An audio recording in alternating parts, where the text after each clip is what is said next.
শুনলাম যে কালকে আসার কথা আছে, বাড়ি করে আসবে, ওখান থেকে এসে আমাদের দিতে ঘুরে যাওয়ার কথা আছে। এর আগেও তো আপনারা দেখা করেছিলেন। হ্যাঁ, আমরা করেছিলাম। বলেছিলেন যে কড়া ব্যবস্থা না হবে। হ্যাঁ হ্যাঁ হ্যাঁ আমি জানি অন্যায় করলে শেষে নিশ্চয়ই সাজা পাবে, সে আমি হোক আর আমার দাদা কাকু কে হবে, মালিকের ওপররা যখন জানা আছে তারাই হচ্ছে সব কিছু করবে আমাদের। হ্যাঁ হ্যাঁ না বুঝতে আমাদের কিছু দিয়ে গেছে ওই ভিডিও থেকে খাদ্য ফার্মে কিছু সব দেশে আনাজপাতি চাল ডাল যা কিছু দেবে একটা কাজের সময় একটা বলে গেছে, একটা দরখাস্ত করেছে বলে জমা দিতে বলেছে, আজ গেছে ছেলে বড় ছেলে। বাবা গো, এই তো সব বলে দিচ্ছে, আর কি আমাদের কি বলবো, যার জন্য লড়বো সে তো চলে গেছে বাবা। এবার তোমাদের যা ইচ্ছা, যেটা ইচ্ছা করো, আমাদের আর কি বলার নেই। সুবিচার চাইবেন মুখ্যমন্ত্রীর কাছে? কি বলবো বাবা, মানে বিচার চাইবেন মুখ্যমন্ত্রীর কাছে? উনি যা ভালো বুঝবে করবে, কি বলবো, আমাদের ভয় থাকতে পারে পিছনে। আপনাদেরকে এখনো ভয় রয়েছে? কারণ পুলিশ তো রয়েছে, এখনো কি ভয় কাজ করছে? হয়তো পুলিশ যখন না থাকবে তখন ভয় থাকতে পারে। আগামীকাল বারুইপুরে নতুন পুলিশ ফাঁড়ির উদ্বোধন করতে পারেন মুখ্যমন্ত্রী শুভেন্দু অধিকারী। বারুইপুরে নির্যাতিতা নাবালিকার পরিবারের দাবি মেনে সেখানে স্থায়ী ফাঁড়ি তৈরির কাজ চলছে। কাল সকাল 11:30 নাগাদ বারুইপুরে যাবেন মুখ্যমন্ত্রী শুভেন্দু অধিকারী। নির্যাতিতার পরিবারের সঙ্গে দেখাও করবেন তিনি, পাশাপাশি গণপিটুনিতে নিহতের বাড়িতে যাওয়ার কথাও রয়েছে তার।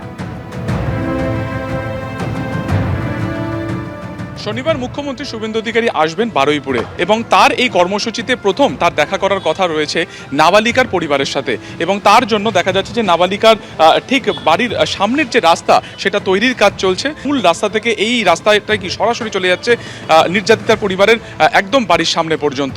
এবং এরপরে তার দ্বিতীয় দফাতে দেখা করার কথা রয়েছে ইন্দ্রজিৎ মণ্ডল, অর্থাৎ গণপিটুনিতে যাকে খুন করা হয়েছে তার বাড়িতে। এবং সবশেষে সূর্যপুরে যে নতুন ক্যাম্প রয়েছে সেখানেও কিন্তু যাওয়ার কথা রয়েছে মুখ্যমন্ত্রীর এই আগমনকে কেন্দ্র করে প্রচুর পুলিশ ফোর্স ইতিমধ্যে বিভিন্ন জায়গাতে পোস্টিং করা হয়েছে। 900 পুলিশ ফোর্স অন্য জেলা থেকেও আনা হচ্ছে। সব মিলিয়ে শেষ মুহূর্তের প্রস্তুতি চলছে মুখ্যমন্ত্রী আসার আগে আজকে বারুইপুরে। ক্যামেরায় অভিজিৎ দত্তের সঙ্গে সুকান্ত মুখোপাধ্যায়, এবিপি আনন্দ।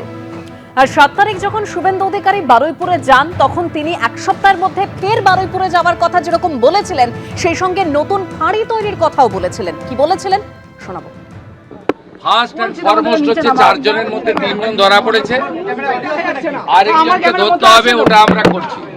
রিগার্ডিং কম্পেনসেশন, রিগার্ডিং অ্যাসিস্ট্যান্স আমরা দুটো পরিবারের উপরে ছেড়ে দিয়েছিলাম। ওরা কিছু কথা আমাকে বলেছে, আমি উইদিন এ উইক আসবো এবং দুটো ফ্যামিলিতে যাব। তখন সরকার ওরা যা চেয়েছে, সরকার যা করলো দেখতে পাবেন। ভিকটিম ফ্যামিলি একটা আউটপোস্ট চেয়েছেন, আমরা আউটপোস্টও ডিজিপি এইচএসকে বলেছি করতে হবে।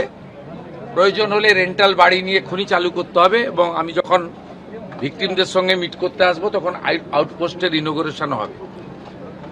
আমরা এখানে অনেকগুলো ডিসিশন নিয়েছি, সেগুলো প্রপারলি আমরা দেখব। আমি খুব পার্সোনালি স্যাটিসফাইড যে ওইটুকু একটা বাচ্চা মেয়ের পরিবার, সেই পরিবার এন্টায়ার আমার সঙ্গে প্রায় 10 জন বাবা মা সহ মিট করেছে এবং তারা কনফিডেন্স জানিয়েছে, আস্থা জানিয়েছে সরকারের উপরে, মুখ্যমন্ত্রীর উপরে, পুলিশের উপরে। এটা আমার আজকে বড় প্রাপ্তি।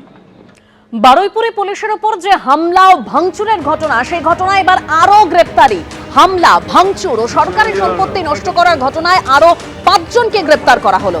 এর আগে গত 2 দিন ধরে এই অভিযোগে 30 জনকে গ্রেপ্তার করা হয়েছিল। ফের ধরপাকড়ের ফলে গ্রেপ্তারির সংখ্যা বেড়ে দাঁড়ালো 35।